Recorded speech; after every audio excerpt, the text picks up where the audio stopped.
definitely. So I mentioned earlier that you want to be conservative with your projections so that they are credible, right? On the other end of the spectrum, you don't want to be so conservative where the officer feels like this business is weak, is puny, it's not going to make any meaningful contribution to the US economy.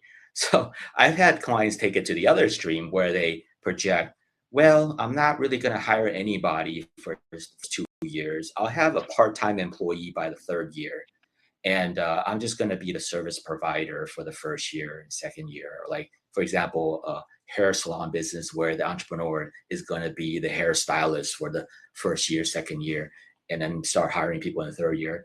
That's a big negative as well, because then it looks like a quintessential marginal business where the E2 entrepreneur is simply creating a job for him or herself in the United States. And that's not going to work.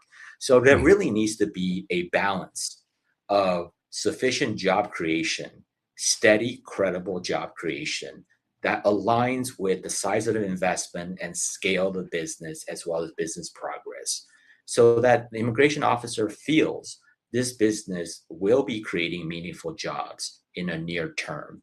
And that if the entrepreneur is going to be involved in the provision of services, him or herself, that is going to be very short term, and their job is going to be primarily focused on management and strategies and overseeing the business.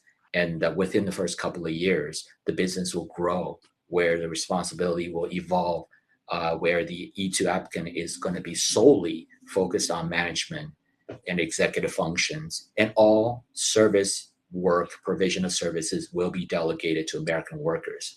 So, in my mind, depending on the type of business, the industry, I'll have in my mind like the minimum job creation that we want to be able to show to the adjudicator to have a baseline non-marginality case. You don't want to be too small. And if a business is really going to be that small where they're not going to be hiring anybody for the first 2, 3 years, then I'll advise the client to rethink their business model because they need to understand what the E2 visa is all about. It's entrepreneurship, not to be a worker.